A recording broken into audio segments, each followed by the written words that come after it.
All right. So hello, everyone. Great to see so many faces here with us today. It's brilliant that there are so many people interested in this topic. I think it's really important that we stay on top of the latest developments, as these are some really interesting and eventful times. Needless to say, there is a lot currently happening in the space, in the blockchain and AI space, that is, and we at Fetch.ai are really proud to be contributing to its development. So just very quickly before we kick off, allow me to quickly introduce myself. My name is Iveta Tupá, and I'm a marketing executive at Fetch.ai. Joining me today is Jiří Vestfál, who works at Fetch as backend software engineer. I'll give you okay. Technické problémy. All right, can you hear me? Cool, that works. So yeah, I'll give you a very high-level overview of what we do and how we are combining these transformational technologies to leverage their potential towards Web3, and then Jiří will walk you through how the code works under the hood. So as for the agenda for today, I'll explain a little bit about the company, and then I'll give you several use cases and sneak peeks of our existing and upcoming apps. Then I'll show you a quick video, and then I'll tell you about a couple of projects we are currently working on. I should also say that we had several students intern for us in the past few years, and we have quite a few current PhD students on our teams in associate roles. So if you're interested in getting involved with us, just shoot us an email. We'll be happy to talk. Right. So we are collaborating with universities, including the University of Cambridge, the University of Oxford, Warwick, and the UCL. We have also partnered with several companies from the blockchain space and the industry with whom we are actively developing crypto projects and Web3 solutions.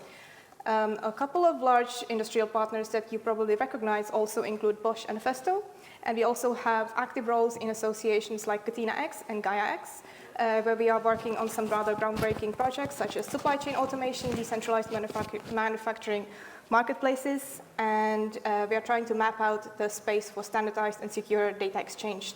We are very happy to have these collaborators and industrial partners to help us bring our innovation vision to life and enable its deployment into the real world. Now, what is Fetch.ai? I already hinted at our mission. That is to build the infrastructure that is required for autonomous software agents to organize complex tasks to benefit individuals, businesses, and organizations alike. We are achieving this by forming a connective layer with an interoperable decentralized network with an open source software tool that gives anyone access to the power of AI. Well, that is a mouthful. So what does that really mean? I mentioned two keywords, or more like key phrases, which are autonomous software agents and our open economic framework. So these autonomous agents, or AEAs, we have actually recently rebranded to digital twins. They are goal-oriented and perform tasks on behalf of their users. The network is the blockchain, and our search and discovery mechanism, which we call the open economic framework. So combining these two concepts provides untapped possibilities because they are both decentralized, both multi-stakeholder ecosystems, and by bringing them together, we are able to really bring this power of AI to life. The network is built so it can be scalable and trust and privacy preserving. Now, this is a quick diagram covering how it works. So agents can represent people, devices, or machines, and all of these produce data, a lot of it. And having agents represent these entities on the blockchain network and having them find each other through this decentralized marketplace allows them to communicate and negotiate terms.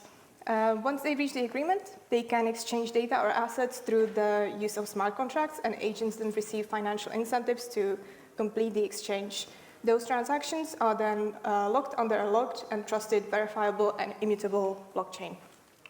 So here is another technical overview of how that works. So on the bottom layer, there's the ledger. Above that is the open economic framework, so that's the search and discovery mechanism. And then on top of that is the agent framework and the agents themselves. Then we have different verticals. So I'd like to quickly mention supply chains, mobility, and travel. We're also looking at agents representing oracles, so bringing the real-world information onto the blockchain, into the smart contract, and enabling further automation and optimization of the ecosystem. Now, I mentioned that we have agents. We actually have several different kinds of agents, which you can find on our GitHub.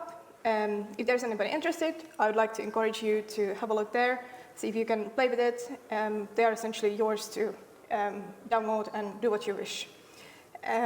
You can find the link on our website. It's Fetch.ai, or you can find the link later on in the presentation. We have also developed an agent marketplace, so that is the Autonomous Economic AEA registry. The aim here is to develop something similar to what Apple has done, so a place where people can tell other agents or sell components, because these agents are modular, so you can sell their skills, and these agents are able to perform and then monetize your work and allow others to participate and buy these agents or their skills or other developments. Then you have this really cool place titled Search and Discovery, which you can access on SOEF Explorer, which is a website, or you can access it through our app, which you can download and use for free on iOS. You can also build your own agents there or download further agents from the registry. We are currently working on the Android version. We should ideally release the Android version at some point later this year or early next year. So we are enabling the economy of things. Autonomy, because these agents are autonomous, you don't have to constantly tell them what to do. They are pre-programmed to try to achieve your goal or their owner's goal. Some of the several areas that I mentioned, we are focusing on our mobility, travel, supply chain, and building smart marketplaces. These are the marketplaces where you can trade or exchange data or even algorithms. The benefit of having these agents is that you are working in real time. At the moment, the current systems on the market are set up where they essentially take historical data from, let's say, supply chain or mobility, and then you process it. Then you produce an algorithm which is there to help you navigate the system. But what happens if there is disruption to the system? What happens if, for example, COVID comes? Then everything stops, and these old algorithms don't work anymore. So these agents are functioning in real time, building their own algorithms based on the interaction with the environment. They're able to make dynamic adjustments, essentially. To mention some of our use cases, this is particularly crucial in travel. So we are building autonomous AI travel agents or decentralized delivery networks. So these systems where you have multi-stakeholders who are not connected in any other way, who don't want to share their data through a connected system, or some platform which can then use their private data and control the business and the economic mechanism of that platform. That's essentially the old way of doing things. We are looking at a new way of doing things. So we are actively decentralizing the control, so there is no one controlling the ecosystem. Participants come in, they can contribute and benefit from that, and most importantly, they get to keep their privacy. Lastly, I should say, these agents, they are not Fetch agents, they are everybody's agents. What does that mean? You own your agents. Fetch doesn't control it. Fetch just provides the SDKs. You can modify the software and can adjust them to perform their goals. If you'd like to check out a couple of use cases on this topic, please feel free to have a look at our Medium, where we are actively listing them and add more rather frequently. So the first application I'd like to show you today is the mobility space. We have set up an app that allows for people and packages to be connected. I'd like to show you actually a quick video which covers this app, and it shows how the how the app is built and why. Okay, I'm not sure.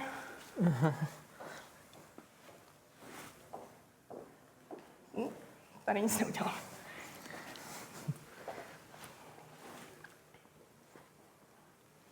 Můžu se přímo otevřít. Já chci kliknout na odkaz. To je obrázek, co? Není, to je video. Ne, to jo, ale tohle víš, že v té prezentaci přímo, že to je obrázek. Jo. Skopíruju. Sorry, just a sec. No. OK, jsi skopírovaný, tak otevří asi normálně, ale musíš to dát nějak na tu druhou obrazovku. To je právě to, no. Ne, to nějak musíš takhle vzít a přetáhnout, to mě víc, ne? Vlastně říct, že to je Mac, tyjo. Je dobře, že není. On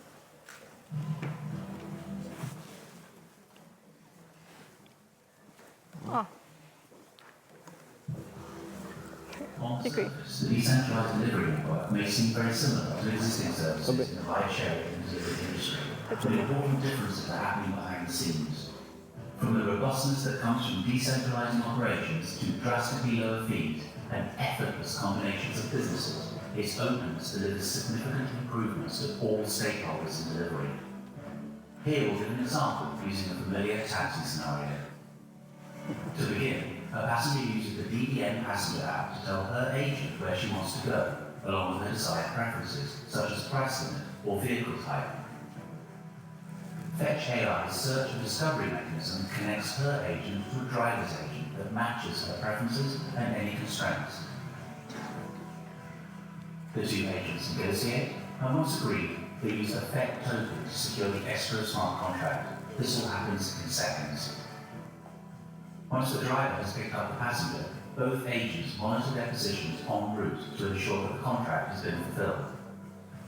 Proof of location and verifiable credentials provide a trusted environment for all parties, and all parts of the journey are confirmed each and every step of the way. Once they reach their destination and the smart contract's conditions are met, the agents confirm, and the funds in fact are automatically transferred. A decentralized, multi-party, staking-based dispute resolution system is available for when things don't quite go according to plan. The most noteworthy differences between the DDN and current leading providers are the lower costs return value to the local community and enable local knowledge, but provide the benefits of a global network and a common interface for access no matter where you are. A decentralized network means there's no central point of failure and no centralized silo holding your private information. Autonomous agents operate seamlessly on your behalf, free of human intervention, to get you or anything else you need delivered. Smart contracts, permanent ledger, and cryptographic technologies help to deliver a safe, trustworthy environment and ensure that all parties fulfill their part of the agreement. If you're interested in building agents around the DDN or taking part in any other way, we're providing a wealth of documentation on how to do just that. You can join the conversation in our Discord, Telegram, or email us at info@fetch.ai.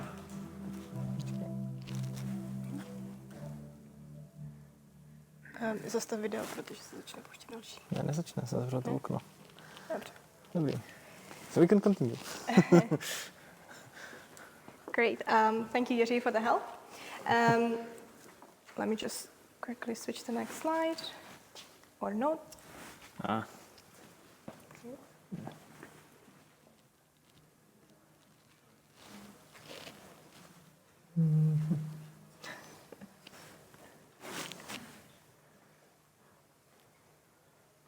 Yep, To jo, ale jestli to bude jo. Okay. Yep. Okay. Super.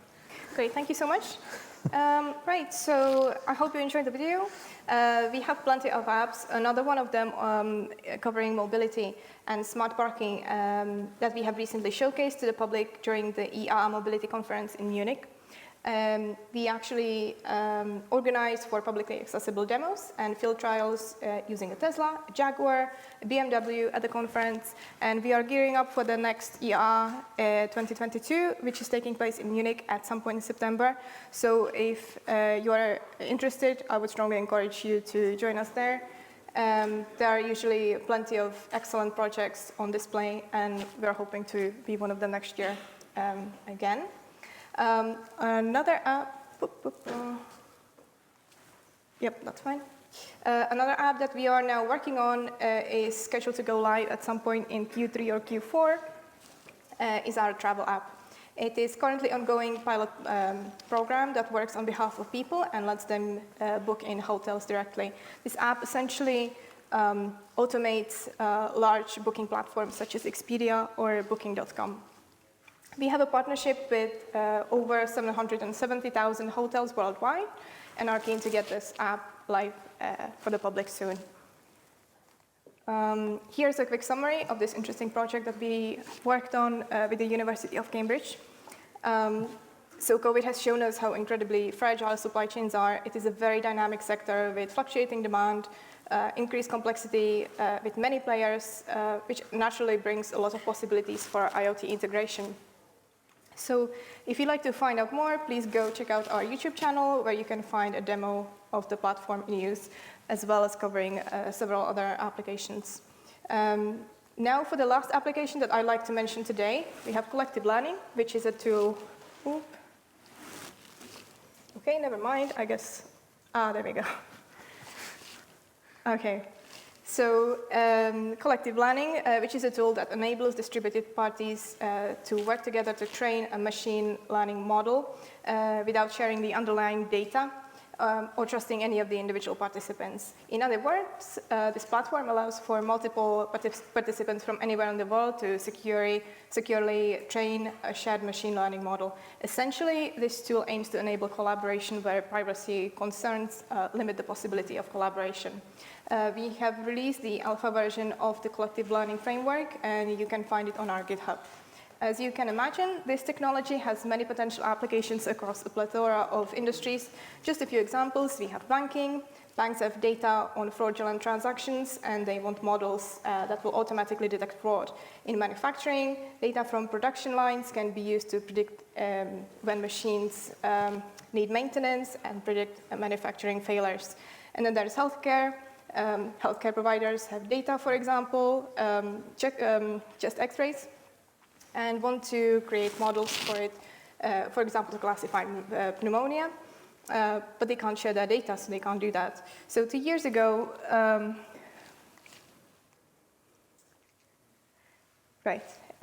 So 2 years ago, we conducted a very topical case study where we let AI detect COVID-19 on chest x-rays with a very high level of accuracy and speed. We used just under 1,500 x-rays of COVID positive, healthy, and pneumonia images. On this graph, you can see the comparison between accuracy of offline and collective learning. The collective learning results have higher accuracy than the offline learning. Here you can see an example X-ray shots of the 3 groups we tested. The protocol's accuracy proved to be over 97%. In the context of the pandemic, with a wide implementation of our collective learning network, we have the ability to rapidly and effectively combine information from hospitals across the globe to vastly improve prognostic predictions and ensure patients are given the right care. This doesn't just go for COVID-19, of course.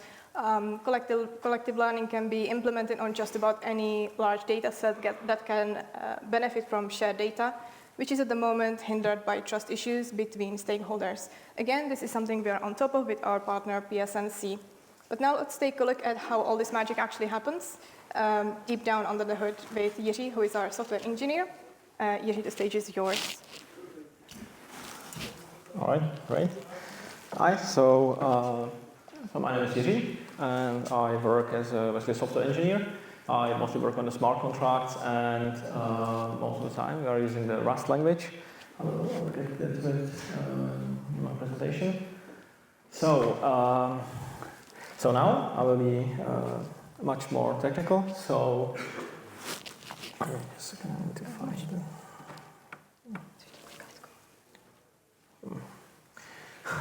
All right, so basically, what is a smart contract? A smart contract is a piece of code that's running on a decentralized computer.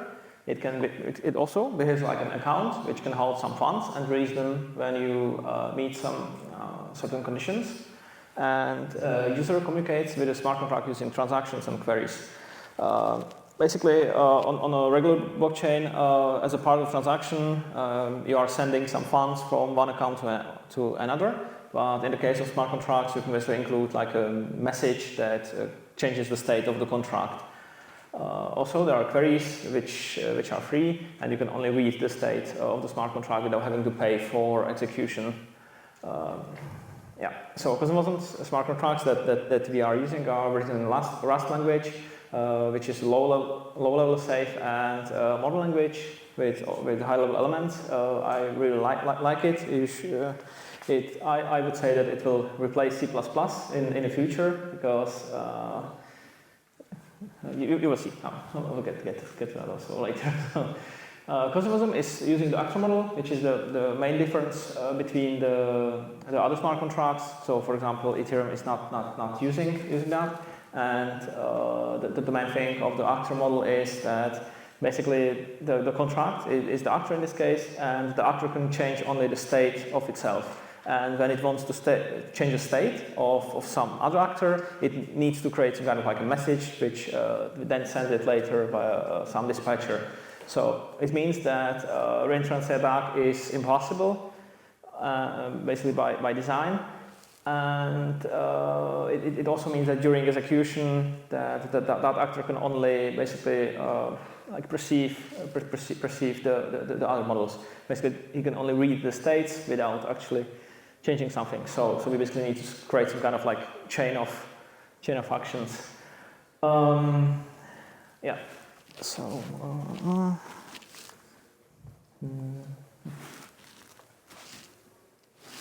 Oh.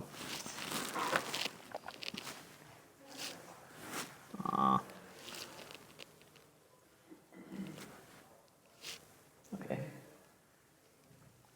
Right. So here basically we have a diagram of a smart contract.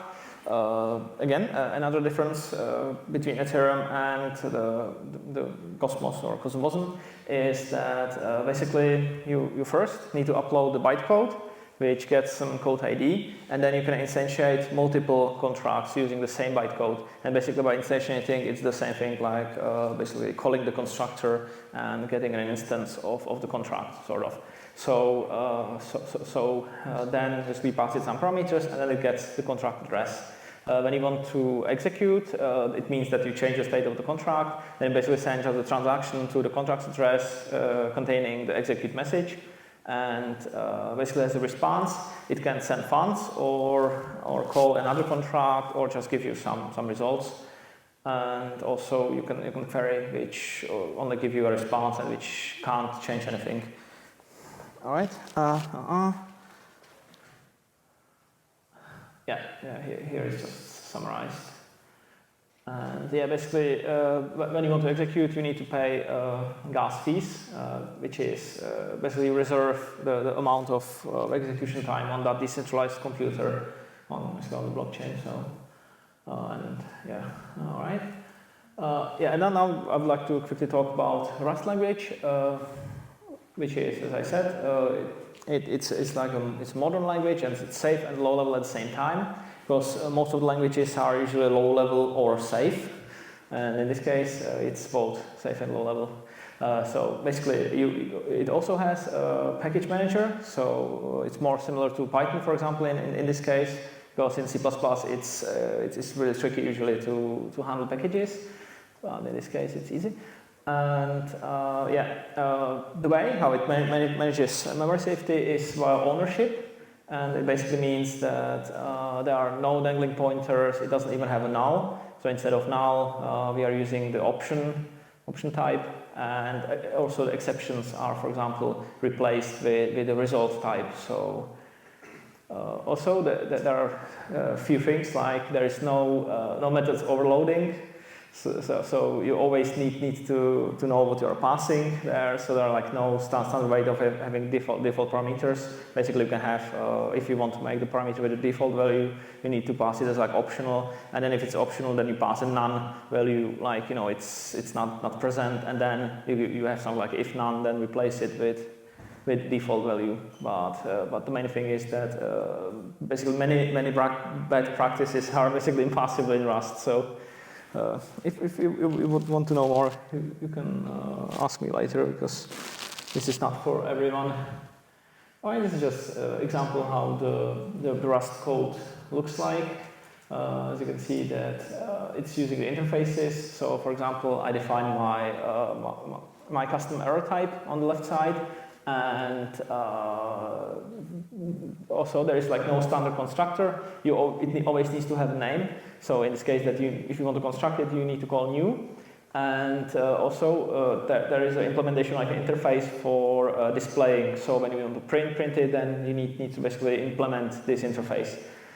And on the right side, you see basically safe subtraction that takes two values and return the result. So in case if the y is greater than x, then it would underflow because we are using unsigned integers here.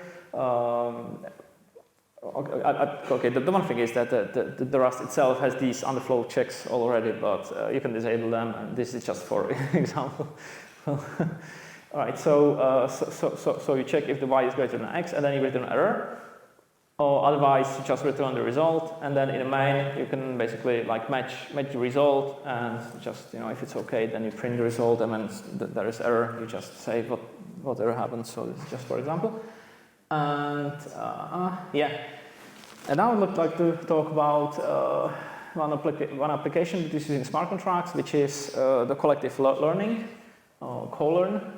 And it's basically the thing where you have multiple learners, like the hospitals. It was basically the thing that Iveta talked about.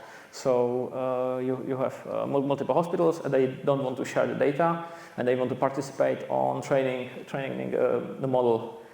So each learner has the access to its own data set. It has access to IPFS. The IPFS here is for sharing the model. And it has access to the coordinated smart contract, which basically selects who is like doing the training and if the new model is accepted by majority or not. So the contract asks registering learners. Each learner needs to provide some stake, which gets locked into the contract. And if the learner misbehaves, then it gets punished. And it also provides its public key, which is used to encrypt the model only for the registered learners. Then the smart contract selects the proposer who does the training of the model, and then it sends the model hash through the IPFS, which is interplanetary file system.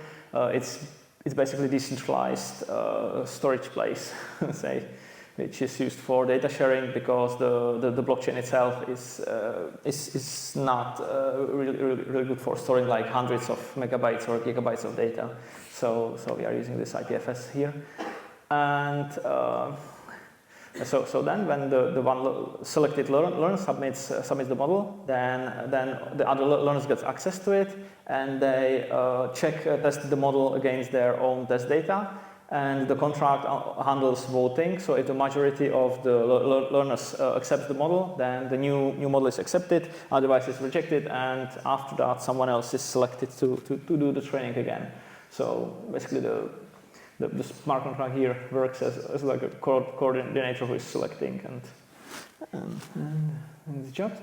All right, here's just basically like a state diagram of the contract. So at the beginning, learner 0 is selected. Then when it fails to propose new model on time, then it basically gets punished. And then we move to the different learner. And when this learner submits the hash, then we go to the voting stage. And then the model can be accepted or rejected. And just we go over and over again.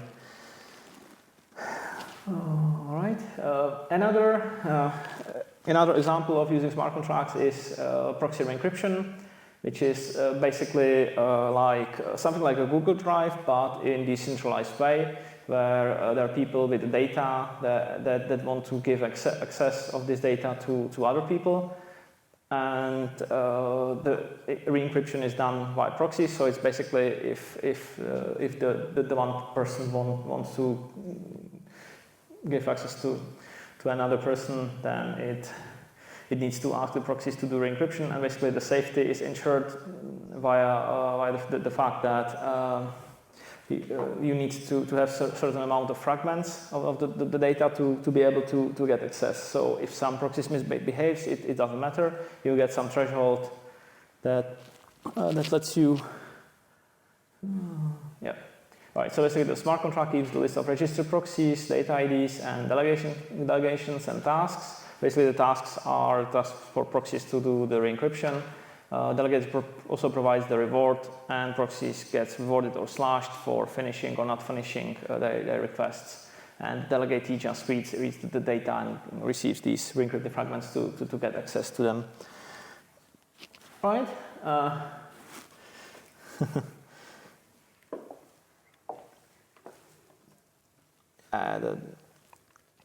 These things happen because we we even create this this presentation in Microsoft, PowerPoint. So it got converted. Yeah, apologies for that. But if you'd like to follow us on any of the social media above, feel free. We are very active across all of the platforms, particularly on Twitter, Telegram, and YouTube. On YouTube, we also like to post our weekly summaries, where we summarize what we've been up to the past week. And for Reddit, we like to do group discussions and debate the announcement that come out from our end. As well, for developers or anyone who's interested, I would like to encourage you to check out our GitHub for any professional updates and job postings. We have LinkedIn. All right, so I think that's everything from us on the topic, but if you have any questions, we can take the room. I'll show you a slide with the QR code where you can post your questions, and I will read them to our speakers. Just a minute.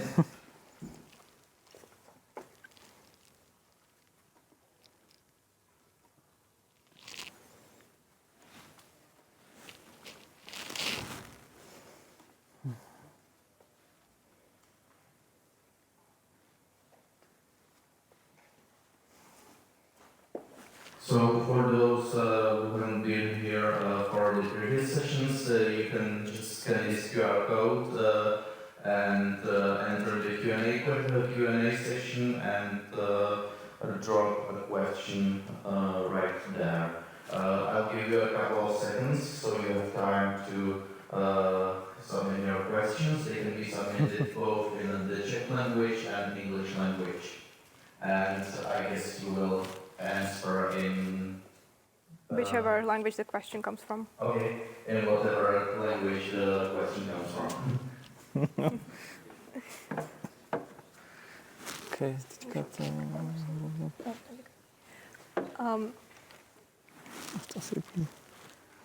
Yeah, I just wanted to quickly clarify. The reason we are doing the presentation in English is because we are obviously a British-based company. We are a Cambridge-based company. A lot of our resources, as well as the terms that we are using, are very difficult to translate. So we decided that rather than sort of keep switching back and forth, we'll just stick to English. But yeah, feel free to ask us questions in Czech as well.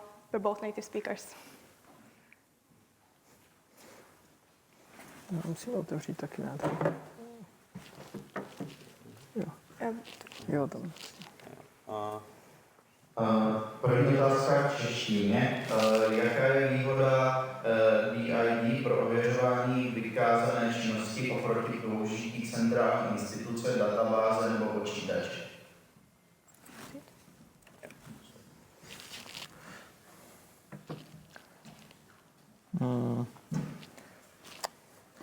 OK, tak samozřejmě, že tam není ten jeden centrální bod, kde to může selhat, že jo? To je jako důležitá věc. A jinak celkově, že jo, ten náš způsob, o čem jsme tady mluvili, tak jde o to, že dneska samozřejmě spoustu tady těch různých služeb a tak dále poskytuje třeba, nevím, jo, mohl by třeba i klidně Google nebo prostě, jo, spousta velkých hráčů, ale problém je, že oni potom vlastní všechny ty vaše data.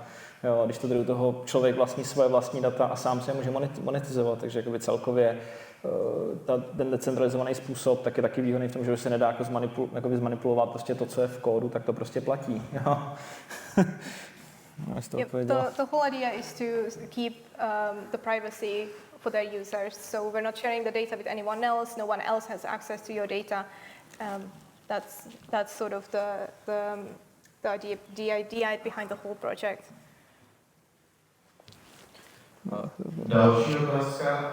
Jsem aktivní občan, starosta nebo místní podnikatel. Co všechno potřebují?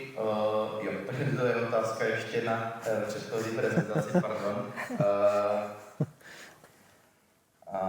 Je tu otázka in English. What are the transaction fees / costs? Minimal. Okay, so on the Cosmos, these transaction fees are much smaller than on Ethereum, for example, because the Cosmos is using proof of stake and not proof of work. So Basically, I mean, it depends on how much execution you do, but it just should be like a few cents or something like that. It's actually even less than that. Yeah. We like to say that the cost of transaction is actually negligible even, especially on our mainnet. Yeah, so. I think it comes up to like a transaction cost, like the other day I had a look and it was like 0.0000 something. Yeah. Okay, next question. Is the consensus mechanism delegated proof of stake? As I said, it is a proof of stake. Yeah, so that's why it's so cheap. One of the reasons. Teď v češtině v use cases z taxi byla tam někde role AI? Takhle, to AI právě dělá třeba to zpracování těch dat, jo, třeba ohledně že, těch nemocnic, jak jsme tam měli, tak v podstatě to strojové učení, jo, který dělá přímo to, že vlastně určuje, co na kterém tom snímku je. A potom, co se týče těch agentů, tak já právě bohužel jsem na tom projektu úplně nedělal a tím, že právě dělám hodně jako backend a low-level věci, zrovna třeba právě na tom call jsem pracoval hodně, jo, tak úplně přesně si nejsem jistý, vím, že tam nějakým způsobem právě řeší to AI, to párování, jo, že vlastně když někdo vlastní data a někdo jiný potřebuje, tak to AI vlastně vyhodnotí, že tyhle ty dva lidi by si navzájem jakoby mohli pomoct. Jo. A už si pamatuju, že tenkrát byl příklad, že byla třeba, nevím, jedna firma, která recykluje nějaký nápojový prostě obaly a potom druhá firma chce vědět, kolik se čeho prodávalo, tak na základě toho oni o sobě vůbec nemusí vědět a ta AI by měla vlastně vyhodnotit, že tyhle ty dva spolu mají data, které by se mohly vyměnit. Jo, čili pokud vím, tak na této úrovni, když tak každopádně kam bohužel, no, ten důvod, proč jsme tady my dva, tak je, že jsme jediní Češi ve firmě, takže když tak případně tyhle ty dotazy, co nebudu vědět, tak určitě Určitě pro otázky, které nejsme schopni odpovědět na místě, nebo pokud vás napadne něco později, můžete nás kontaktovat buď na našich mailech, nebo na info@Fetch.ai. Po případě můžete použít naše platformy sociální, které jsem tady před chvilkou ukazovala. Alright, next question. Where are agents and proxies deployed? Can I have deployed by myself on my servers connected to the ecosystem?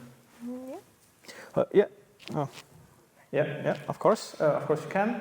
So there's that anyone can have its own agent. That the agent communicates with the blockchain. So you can. Yeah, you can also build your own agents. You can access our repository, and you can see what agents are already on the file. You can download them. You can modify them. You can use them. You can run them. They are yours. We also have an app for the AA sort of management. I would like to encourage you to try it as well. Next question. How can PhD students who are not in the IT domain be part of Fetch.ai? Right, so we are very supportive of the student community. Feel free to reach out to us, no matter sort of what background you come from. There's always a way to sort of make sure that we give you the right opportunity. Like for example, my background is marketing, so I had to sort of learn everything on the go. I joined the company over a year and a half ago, just shortly after I graduated. So definitely, there's always room. Just feel free to reach out to us. We can see what we can do. Right. V češtině otázka, umožňuje co-learn i transfer learning? No.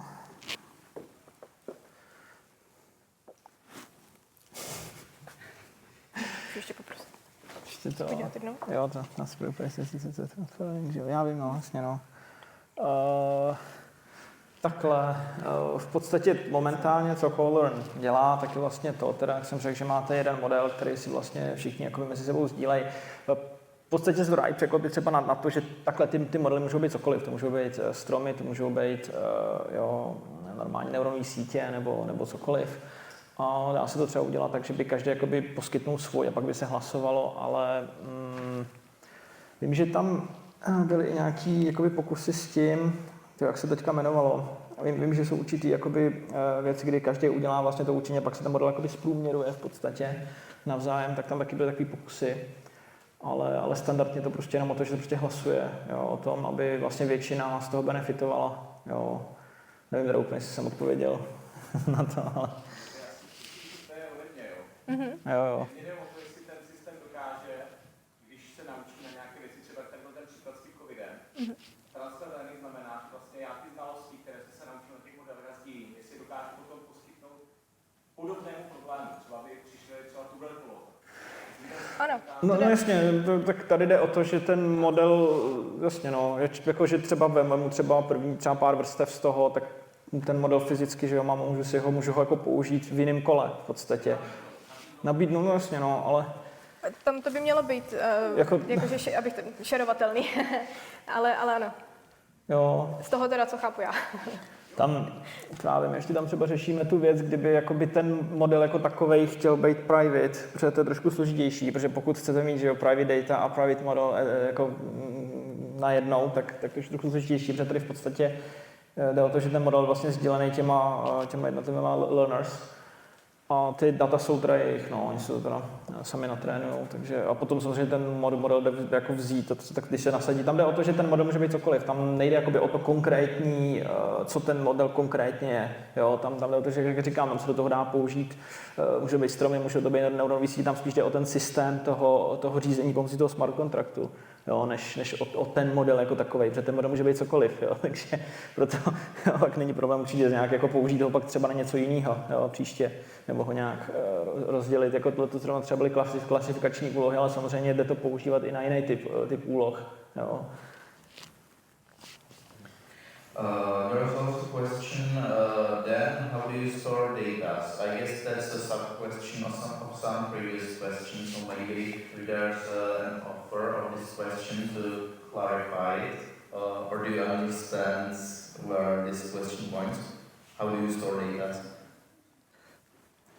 So the one thing is that with the call-learn, as I said, we are using IPFS, which is like this decentralized storage where basically when you request the data to the node can basically obtain. It's similar to torrents, for example, but for the agents, I know that most of the data are probably kept by user. Right.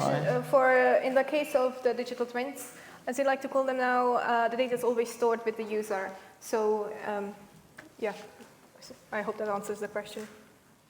Yeah, because we have basically everyone has a device that can store data. Like we all have our smartphones that are full of sensors, and usually because there's many people, then it's quite large storage basically. Yeah. Well, the idea is that everything is decentralized, so we only store the absolute bare minimum amount of data that we access or need to have access to. To už je to asi všechno, už je to jenom pochvala, někdo z posluchačů píše skvělá prezentace, moc děkuji, takže já taky děkuji a poprosím o potlesk. Děkujeme všem.